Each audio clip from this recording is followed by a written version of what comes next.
నమస్తే welcome to Suman TV.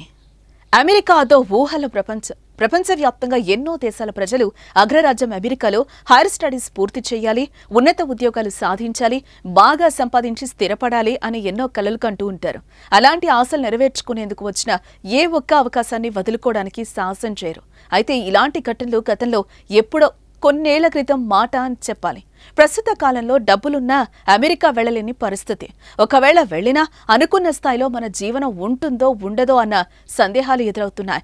ఇప్పటికే ఏళ్లు తరబడి అక్కడే ఉండి అమెరికాలో స్థిరపడిన అనేక మంది ప్రవాసులు ఇటీవల కాలంలో ఇబ్బందులు పడాల్సిన పరిస్థితులు నెలకొన్నాయి.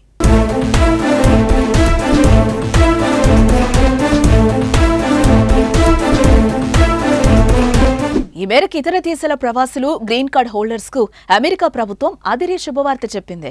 అయితే ఈ విషయం ఎక్కువగా ప్రవాస భారతీయులకే లాభం చేకూర్చడం చర్చనీయాంశంగా మారింది. అమెరికాలో గ్రీన్ కార్డు ఉన్న భారతీయులు 3 వారాల్లో అగ్రరాజ్య పౌరసత్వం తీసుకోవచ్చని Asian American Pacific Islanders Victory Fund chairman Shekhar Narasimhan వివరించారు. బైడెన్ ప్రభుత్వంలో పౌరసత్వం పొందడం సులువు అని వివరించారు. నవంబర్లో అధ్యక్ష ఎన్నికలు జరగనున్న నేపథ్యంలో అత్యధికంగా ఉన్న భారతీయుల ఓటు కీలకం కానుంది. ఈ నేపథ్యంలో వలస భారతీయులను వలలో వేసుకునేందుకు ఇదో ప్రయత్నంగా కొంతమంది భావిస్తున్నారు.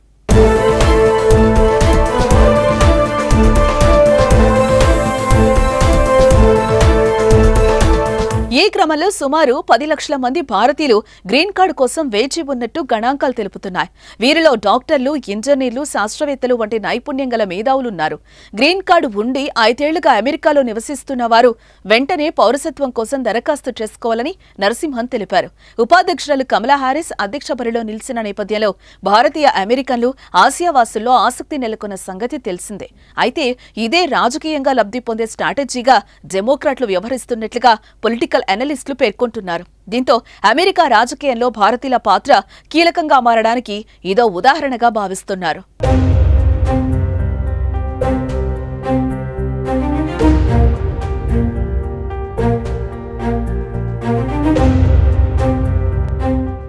ఇదే సమయంలో ప్రవాస భారతీయుల పిల్లలను స్వదేశానికి పంపేలా వ్యవహరిస్తుంది అమెరికా. గ్రీన్ కార్డు లేని కారణంగా వారి పిల్లలను డాక్యుమెంటెడ్ డ్రీమర్లుగా భావించి అగ్రరాజ్య బహిష్కరణ చేయటం లక్షలాది భారతీయుల్లో ఆందోళన పెంచుతోంది.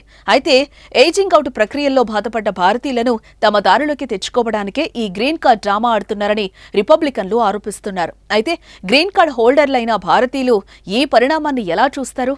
బైడెన్ ప్రభుత్వం ఇచ్చిన ఈ ఆఫర్ను ఉపయోగించుకుంటారా?